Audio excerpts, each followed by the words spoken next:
मजदूर एकता जिंदाबाद, मजदूर एकता जिंदाबाद, तानाशाही नहीं चलेगी, तानाशाही नहीं चलेगी, तानाशाही नहीं चलेगी। तानाशाही गलत तरीके से लगाया हाउस टैक्स हम नहीं देंगे, हम नहीं देंगे। गलत तरीके से लगाया हाउस टैक्स नहीं देंगे। ये 50 रुपए जो जा रहे हैं सफाई के, इसके बारे में ये मैं बता रही हूँ, कोई नहीं होगी सर। सरकार ने, उत्तर प्रदेश सरकार ने, भारत सरकार ने 90% जो है उसमें योगदान दिया है अपना, फाइनेंस किया गया है गाड़ियों के लिए उत्तर प्रदेश सरकार के द्वारा और भारत सरकार के द्वारा। नरेंद्र मोदी जी की ये अपनी योजना है। और ये जो इसके साथ कर्मचारी लगे हुए हैं, टूडा से इनको पेमेंट होता है। ये नगर पालिका ने जो 50 रुपए का जजिया कर लगाया है, बिल्कुल अन्यायपूर्ण है। कोई मत दो इसे जो है, और इसका विरोध करो।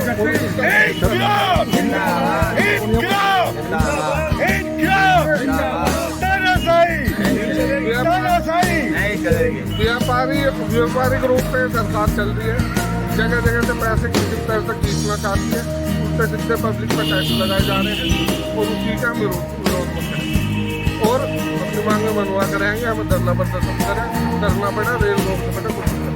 तो ये टैक्स तो गैर कानूनी है जो लगा रहे हैं। गैर कानूनी जब उसकी पेमेंट ऊपर से आ रही है तो फिर क्या जरूरत है? ठीक, ये तो सीधा सीधा दुकान वालों से, ठेले वालों से, जैसे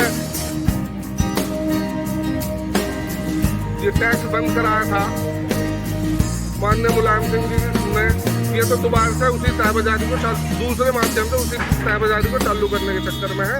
और जो भी टैक्स बंद हुए हैं सब पे इनकी नजर है, किसी न किसी माध्यम से वो पैसा है खींचना चाहते हैं, वो टैक्स लेना चाहते हैं, उसका हम विरोध।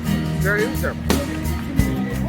आप देख रहे हैं नगर पालिका मोदी नगर से शहर के नेता ने प्रवेश करा है, तो देवव्रत धामा।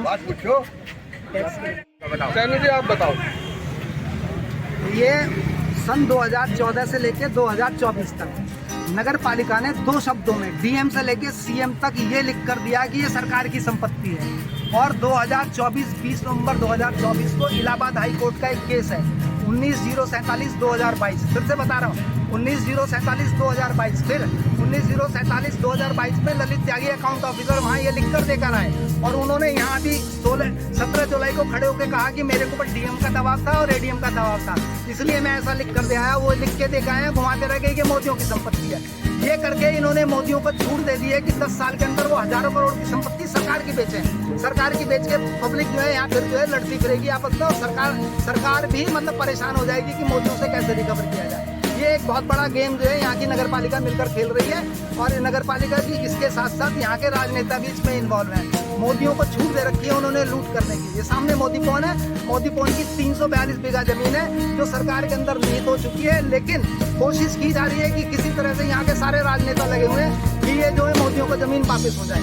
और जहाँ तक टैक्स का बात है, टैक्स हम देंगे, हम मना ही नहीं कर रहे, हम टैक्स देंगे, लेकिन ये डिसाइड हो जाए कि ये मोदियों की है या सरकार की, क्योंकि यही खुद लिखकर देकर आए हैं 19/047 में कि मोदियों की संपत्ति है। मोदियों के तो मोदियों से ले यार, हमसे क्यों ले रहा है? जो सरकारी संपत्ति हो तो जनता को सरकार से मिल सकती है। बिल्कुल मिल सकती है ना, लेकिन इन्होंने टांग अड़ा दी ललित कुमार त्यागी जी ने। और वो ललित कुमार त्यागी जी ने यहाँ के अध्यक्ष और यहाँ के ईओ की आज्ञा के बिना नहीं लगाया होगा। इसका मतलब वो सब भी उसमें इन्वॉल्व है। ठीक है, बहुत बहुत धन्यवाद आप लोगों। आप देख रहे हैं मोदी नगर पालिका के L1 for the time from Modi नगर।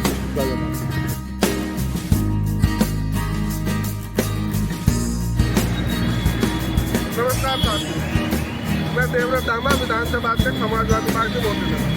साथियों, मैं इस समय खड़ा हूँ नगर पालिका परिषद मोदी नगर के गेट पर, और जो राज चौपले से लगभग 500-600 मीटर की दूरी पर है। साथियों, यहाँ एक ठेली खड़ी है, बेचारा गरीब आदमी है, छोले कुलचे बेचकर अपनी गुजर बसर कर रहा है। साथियों, ट्रैफिक विभाग ने इस बाइक का चालान इस ठेली को राज चौपले में दिखा के काट रखा है। और इतनी भूख बढ़ चुकी है प्रशासन की, गाँवों में जाके टैक्सों का मुक्तियों का चालान काटने काम कर रहा है प्रशासन। मैं प्रशासन को चेताना चाहता हूँ, सुझाव दे रहा हूँ, इसका भूख को कम करना, जनता के बारे में सोचना, गरीबों के बारे में सोचना, काम करें। भारत क्या समाज।